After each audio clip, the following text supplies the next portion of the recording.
Englewood, one of Chicago's most historic but most troubled neighborhoods, has seen decades of struggle, but few stories shook the community like the rise of the Goonie gang.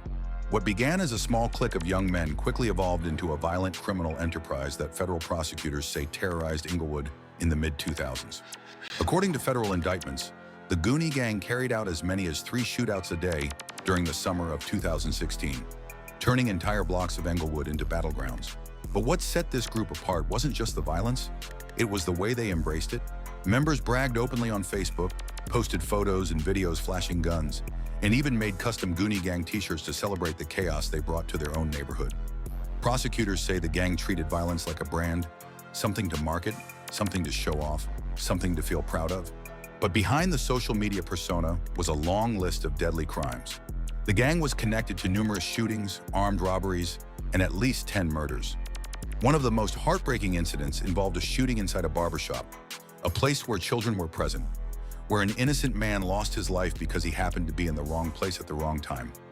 Federal investigators also revealed that the Goonies weren't just operating locally. They were tied to a weapons pipeline stretching into Michigan and downstate Illinois, where guns were stolen or straw purchased and then brought back into Chicago to fuel more violence. In conversations recorded secretly by law enforcement, members used coded phrases like "walk him to the backyard" to refer to planned killings, showing how organized and deliberate these acts were. Over time, the violence escalated so far that the federal government stepped in, charging the gang under RICO, the same type of law used against organized crime families. The evidence was overwhelming: videos, social media posts, wiretaps, witness statements, even recordings of members discussing crimes in their own voices. Eventually, several leaders of the Goonie gang were convicted, marking the end of their most active years, but leaving Englewood scarred by the violence they left behind. Now in 2025, Englewood continues to grapple with the effects of years of disinvestment, poverty, and gang conflict. While crime overall in Chicago has shown some signs of improvement, Englewood remains one of the city's most dangerous neighborhoods, with violent crime rates still significantly higher than the city average. The estimated cost of crime in Englewood is over $11 million per year, and residents continue to feel the impact. From empty lots where homes once stood, to families who lost loved ones during the worst years of violence. At the same time, Englewood in 2025 is also a community full of resilience. Local organizations are investing in youth programs, job pipelines, mental health support, and neighborhood revitalization efforts. New developments, like small business incubators and community gardens, represent attempts to rebuild a sense of stability and opportunity. But it's clear that the effects of gangs like the Goonies did not disappear when the indictments came down. Trauma lingers, fear lingers, and trust between neighbors, trust in police, trust in institutions, takes years to rebuild. The story of the Goonie gang is more than a crime story. It's a warning about what happens when young people who already feel abandoned by society turn to violence, and when social media turns that violence into currency. It shows how quickly a neighborhood can suffer when guns, poverty, and online ego mix together. It also shows why understanding these histories matters. Not to glorify them, not to sensationalize them, but to learn from them. Because Englewood deserves more than headlines. It deserves attention, it deserves investment, it deserves hope, and it deserves to be seen as more than just the tragedies that have taken place within its borders. In telling the story of the Goonie gang, we're really telling the story of what communities like Englewood have endured and what they're fighting every day to overcome. This isn't just a documentary about crime, it's a reminder of the human cost of violence, the consequences that ripple out over years, and the work still needed to make Englewood a safer, stronger place for the generations who call it home.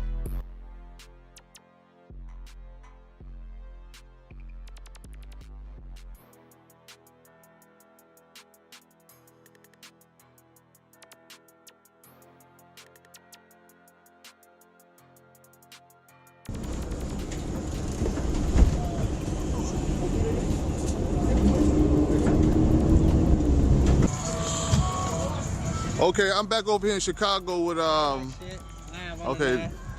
with Charles. I remember your name. I forgot your name already. Okay. Okay, I know these other guys back here. I don't know if they want to get their names or whatever. So. Yeah, I know what it is. King Josie, Mac Block, gang. You know, whole lot of gang shit, man. You know how we bumping out here. Okay, but like Chicago famous for their gangs. Y'all known for y'all organized gangs. I remember. What's the name of the most like prominent gangs in Chicago? I don't know about all that. Stone Running Black disciples. Money block You shit. feel me? We out here. What kind in this like the Englewood section of the South Side, right? So what kind Shit get real at right here. what kind of gangs in this area? Stone. Money block, stone. Money block shit. Money Ain't block nobody shit. little more. There ain't nobody little more. Oh, okay. Man, still, that's how it go. Real regular shit. You feel me?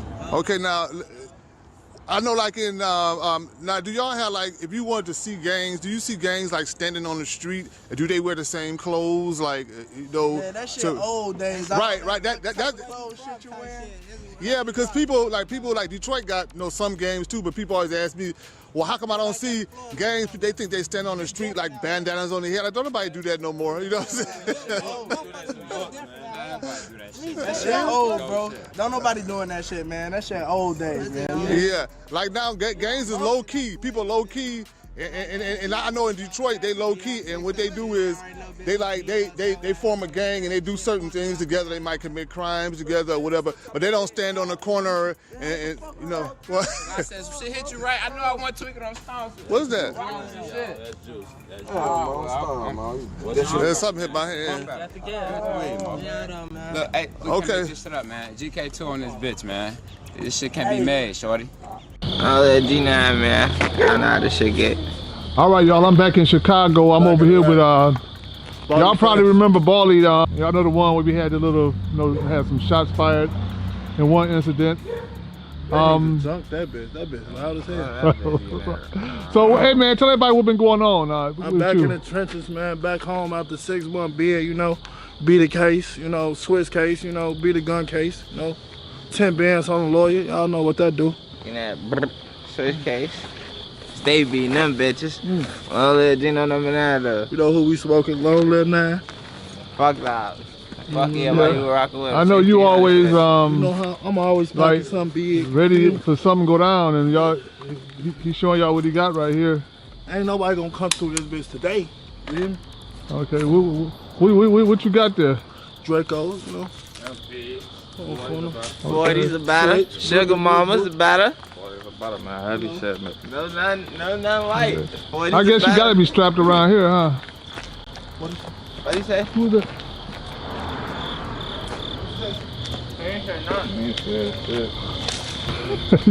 Oh, you know it, huh? Gotta be north. Blow something down, man. This bitch be so serious though, Yep. What been going on around here lately? Who's it? Yeah. Stop yelling, dude. Fuck around. I knew I heard something. Crackheads Crackheads going tweaking. wild, They, Crackheads going Right. wild through this. So where are we at? Where are we at right now? Englewood. We okay? We in Englewood. Englewood is it's all over the place.